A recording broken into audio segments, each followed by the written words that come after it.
సైనికులు ఎవరైతే ఉన్నారో వారికి మరియు మన మన ప్రధాని గారికి మన సంపూర్ణ సహకారాన్ని అందించవలసినటువంటి అవసరం కూడా ఉన్నది. మనం చూస్తున్నాము కొంతమంది నాయకులు పరిపరి విధాలుగా కూడా దీని మీద స్పందిస్తున్నారు. ఇవాల్టి అవసరం ఏమిటంటే మనం అందరం కూడా ఒకే గళంతో మాట్లాడుతూ మన భద్రతా దళాలకి వెన్నంటి మనం అందరం కూడా నిలబడవలసినటువంటి అవసరం ఉన్నది అని చెప్పి మీ మాధ్యమంగా తెలియజేస్తున్నాను. జై హింద్.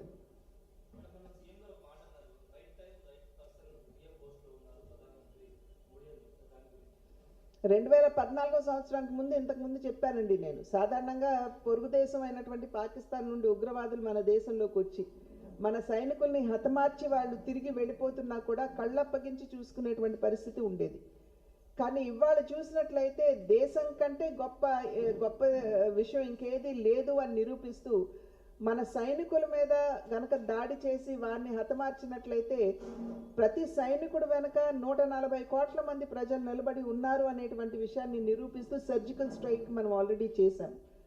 అదేవిధంగా ఇవాళ ఉగ్రవాదులు మన దేశంలోకి వచ్చి అమాయకులైనటువంటి ప్రజల్ని ఇవాళ జరిగినటువంటి దాడి కనుక మీరు చూసినట్లయితే భారతదేశం ఎప్పుడు కూడా సివిలియన్స్ని టార్గెట్ చేయలేదు, ఉగ్ర స్థావరాలని మాత్రమే టార్గెట్ చేయడం జరిగింది. కనుక మనం ఇప్పుడు ప్రారంభించినటువంటి యుద్ధం ఏదైతే ఉందో అది పాకిస్తాన్ మీద కాదు, పాకిస్తాన్ షెల్టర్ ఇస్తున్నటువంటి ఉగ్రవాదుల మీద. కనుక దీన్ని మనం గుర్తుపెట్టుకోవాలి. కానీ పాకిస్తాన్ ఏం చేసింది? అమాయకులైనటువంటి భారత పౌరుల్ని చంపేసింది. కనుక ఇవాళ ఊరుకునేటువంటి పరిస్థితి లేదు.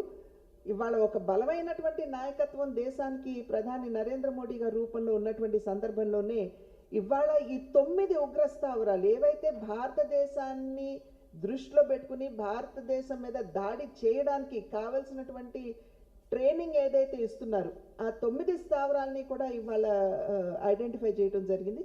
దాంట్లో ఇందాక నేను చెప్పాను మురుడ్కే అనేటువంటి స్థావరంలో అయితే కసబ్ లాంటి ఉగ్రవాదులు ట్రైనింగ్ స్వయంగా మేము అక్కడ తీసుకున్నాం. ఈ సయ్యద్ హఫీజ్ని నేను అక్కడ కలిశాను అని స్వయంగా కసబ్ ఇచ్చినటువంటి స్టేట్మెంట్. ఇవాళ వాటన్నిటినీ మనం కనుక క్రోడీకరించుకుని చూసినట్లయితే ఖచ్చితంగా ఒక బలమైనటువంటి నాయకత్వం మనకుంది.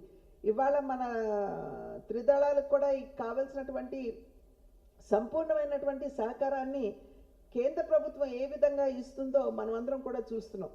ఇంతకు ముందు నాసి రకం ఆర్మర్లు కావచ్చు, షూస్ కావచ్చు, ఇటువంటి అమ్యునిషన్ కావచ్చు ఉండేది. కానీ ఇవాళ నాణ్యతతో కూడుకున్నటువంటి బూట్ల దగ్గర నుండి వారికి భోజన సదుపాయాల దగ్గర నుండి వారికి ఇచ్చేటువంటి బుల్లెట్ ప్రూఫ్ జాకెట్ల దగ్గర నుండి ఇవన్నీ కూడా నాణ్యతతో కూడినటువంటివి. వాటిని సైనికులకు ఇచ్చుకునేటువంటి పరిస్థితి ఉంది. కనుకనే మన సైనికులు కూడా ప్రధాని నరేంద్ర మోడీ గారిలో కాన్ఫిడెన్స్ని ఇన్స్టిల్ చేశారు వాళ్ళు.